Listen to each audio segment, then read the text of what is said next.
So, episode 4 of Helluva Boss is out.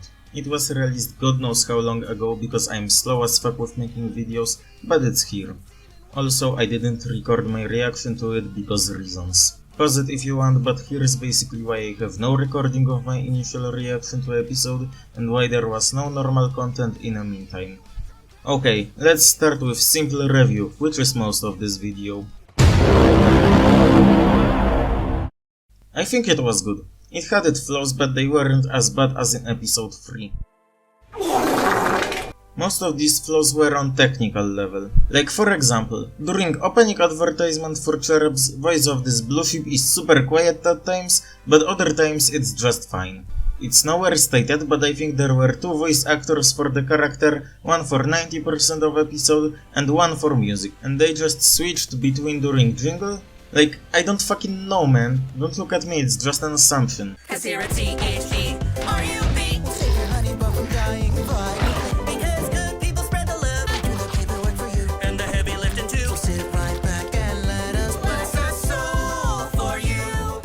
Other mistake that in my opinion is even more jarring is the way it's edited and directed. For most of the episode it's good, but sometimes it just drops to such a low quality it's laughable.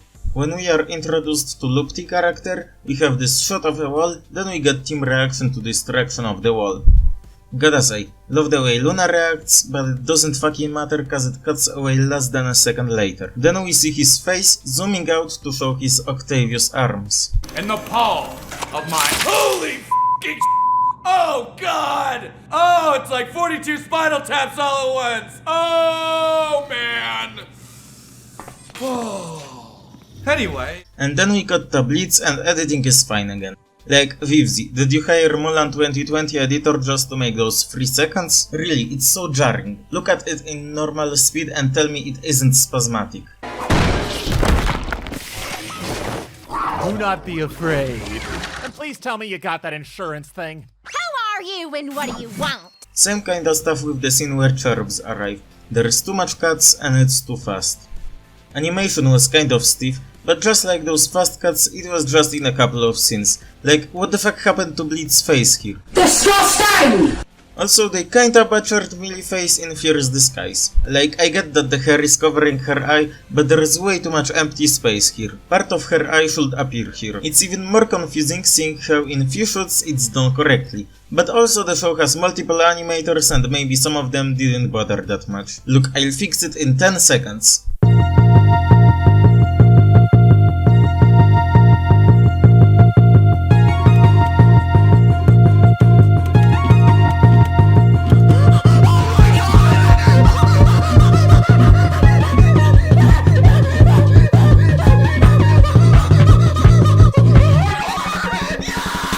Also, even if those dips in quality were fixed, it wouldn't really improve the episode in my opinion, because my main problem with it was writing. During my entire first watch I was thinking, yeah, that's fun, but why won't Imps just shot him and be done? I understand it's so Cherubs can get annoyed and start actively fighting with main cast, but I think there could be better way to do this. When I said it on Twitter, @nobody2126 pointed out that this Eggman had to commit suicide to end up in hell because that's what client wants. Also, Twitter took down this tweet for whatever reason, but it's basically what he said. Now, let's analyze this. It does make sense for premise of the episode, but they don't present it clear enough. We're told that Lupti wants them to kill Robotnik so he ends up in hell where he belongs. When the gang wants to kill him and notice that he wants to commit die, Blitz says, "Oh, fantastic! He's gonna do our job for us." As if it wasn't their plan from the beginning, and they thought of him killing himself right now since he wants to do this anyway. Also, Popti says that they test machine on the poor in this info dump, so it's kinda no-brainer. While it's said without any special treatment, so some people could miss it, it would make sense that no matter how he dies, he will end up in hell. I think this would be perfect opportunity to shove Luna into this episode. Make her call Blitz and say, "Yo, when will you be done with this shit?" And he responds, "We can't just kill him, he has to kill himself so he goes to hell. Sorry Looney, but we can't return right." And she just ends the call in the middle of Blitz speaking. Entire episode I was waiting for something to happen, because until Cherubs get mad, we just get bombarded with jokes and zero story. but when something starts happening, it's absolute fire. This opera fight is amazing, I'm jealous of how good it is. This is the best fight scene in the entire show so far. It's sad that it had to end so quickly. Which brings me to yet another problem, which is pacing. For first 5 minutes of the episode, I have no problem, everything is smooth. But after cherubs arrive, we spend too much time with them trying to show Eggman joys of life, so we don't have time to see them in action after they get annoyed. Also, because of this, they starve way too much of Imp's action, and it's not really natural that it will take them this long to call for a war. It's such an easy fix too, just remove one of those 3 scenes. In the nature bit, we know exactly Blitz will show how fucked up nature really is, but this scene just doesn't end. You think it's gonna end, you expect it to end, but it just goes on and on, becoming even scarier, which in my opinion is perfect timing. Also, M&M costumes here are super fucking random, but like, I'm not gonna complain. And you have the ball. In the mall scene we get this amazing line. Look at those sweet disease-ridden vermin. Their joy comes from innocence unspoiled by the burdens of adulthood and their middle-class existence. Such simple joy they have. It is inspiring. And also the best joke in entire episode. Like, comedy is subjective, but that was the only joke I actually laughed out loud at. Not smiled or giggled, actually fucking laughed. Also, am I the only one grossed out by the eat the booger joke? Like, when I was little and mind my nose, I never ate it. It's way too gross. Just stop it, please, it's gross.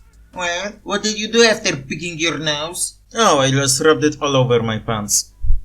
Out of these 3, the Lookout Lovers is the one that should be removed, at least in my opinion. It's not funny, because it's obvious no teenager would like to have any form of love, either sexual or relationship, with this old man. It has the most quote-unquote plot relevance out of these 3 to this line. You know, you 3 are so utterly cruel. We're just trying to give hope to someone in need. But you can easily put it after Santa Map. Oh, and this line is awesome and should stay in the episode, but it could stay in same place after Cutie's creep.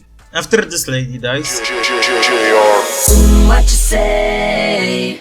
That you only meant well, 'cause you did. and cherubs get pissed off, we get this amazingly choreographed and animated fight scene. When this incredible climax ends, we are treated with conclusion, which is the weakest part of the episode in mine and many people's opinions.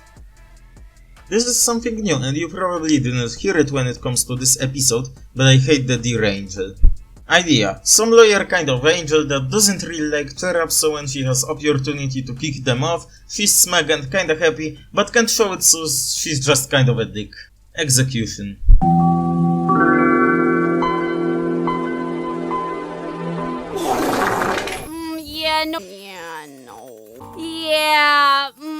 Sorry. Yeah, no. Yeah, no. No. Yeah. I don't understand why everyone loves this character so much. Like, am I missing something here? She's just a dick that needs to be nice. So basically every retail worker you ever spoke to. That's not fun. That's annoying. Also, there are some people saying she's the best angel, and those 3 are just the same when it comes to personality and such. And while I can kinda understand the point because they don't show that much about themselves, we do get some info about them. If you think about it, they are mirror reflection of our main cast. Blue Sheep is classy and nervous, kinda like Moxie. Yellow Sheep is mostly bubbly cutesy, but also has some dark stuff in her personality. So Millie. And the Cletus baby is actually pretty underdeveloped and has pretty much nothing going for him, but he's the boss, so he's Blitz counterpart. But everyone praises this deer and says she's the highlight of the episode. Even Vivzy herself thinks it's an amazing character, like, what the fuck, am I crazy? Also, in conclusion, we get this Scooby-Doo-esque explanation and return of Wally, who isn't really fun, but he doesn't bother me either. Also, this twist that they wanted to reunite was fake. Not really predictable, if for being honest, but when it happened, my reaction wasn't, oh my god, I didn't expect that, oh my god, what's happening? I was just like, oh, fine, I guess. And it does make sense for Gupti's character to care about his partner when they are so similar. Speaking of characters, let's dive into stuff I actually like about this episode. Everyone besides this bitch and Cletus is fun. Even Lupti guy. When I see yet another crazy scientist that is overly animated and can shut the fuck up for a second character, I usually roll my eyes back, since they usually suck. It's fun trope, but it's hard to achieve. But somehow I really enjoyed Lupti Pupti Gupti Hoopti guy. Even if only because he's self-aware. I am eccentric and must therefore do eccentric shit! Also, he's funny as shit. He says only one joke, but his movement and line delivery of voice actor are just amazing. Yes, moments ago in fact, which is what brought me here! His partner Lyle is okay.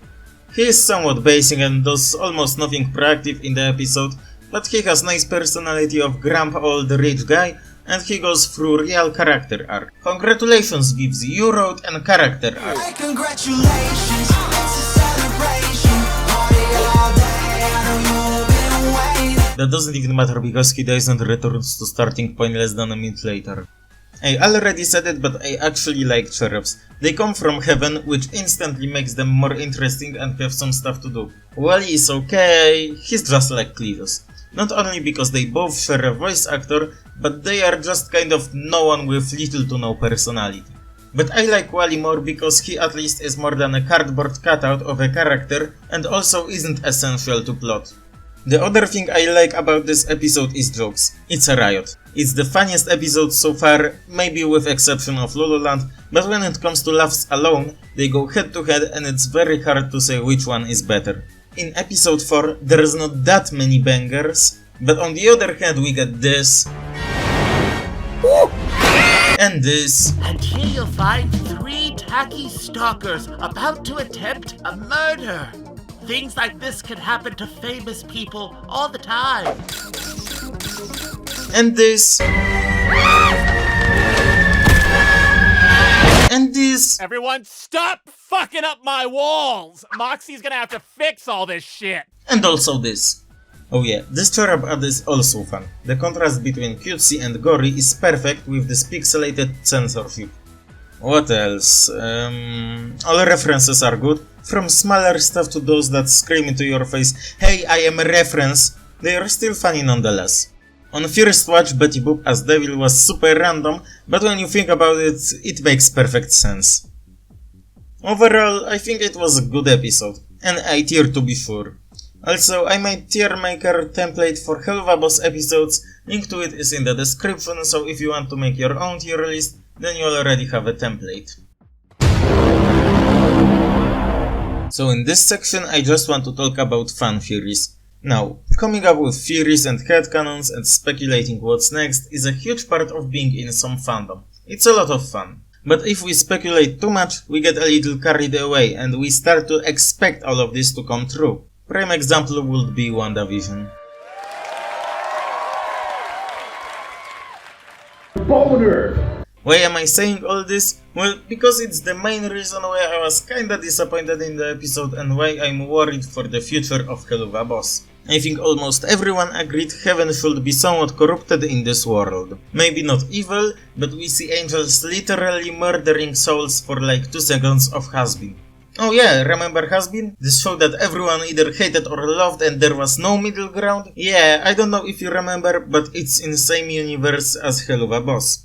Anyway, what if in order to get to heaven you just need to be good in life, and you can't get thrown out of heaven? Being trapped in paradise forever with no consequences would make some souls a jerks. Maybe some of them are so bad they are even worse than our main cast from hell. So only few souls are absolute dogshit people. Most are just mean, and only some, mostly new souls in heaven, are innocent. What if, while you live, some supernatural meter determines if you go to hell or heaven, and to which circle? So you might do the worst shit possible while on earth, but if rest of your life is perfect, you go to heaven and have unlimited amount of goods.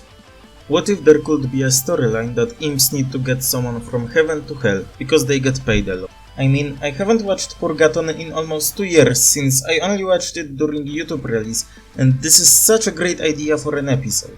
But if we speculate too much, we get a little carried away and we start to expect all of this to come true. You see what I did there? I have fallen into this trap because while I can be mean to this series, I absolutely love it and want to see it succeed. But because of those expectations, I was disappointed that Heaven is mostly showed as typical paradise. Heaven has been a paradise since the beginning of time. In series that is so unique as Helluva Boss, I want to see something new with this place. There is definitely still a lot of ways to make Heaven more corrupted, and I could get into those ideas, but I won't, because I will just get carried away again, and next episode, while good, will be disappointment to me. Second point I want to make in this part of video is what's coming next in Helluva Boss.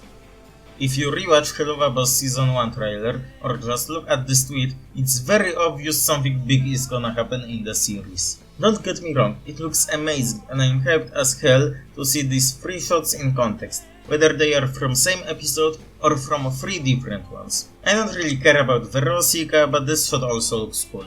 But I don't want DuckTales Season 2 Rewind, where I'm hyped for something big, and while those smaller stories aren't bad, they seem like disappointment because we are just so used to serialized massive stories. So you shouldn't expect anything specific from this series, or you probably will be disappointed.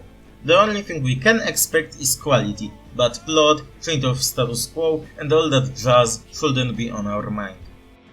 By the way, I didn't rewatch either DuckTales 070 or Purgatony after they stopped airing, and since I want to start making this YouTube review stuff, I think I will just rewatch it for content.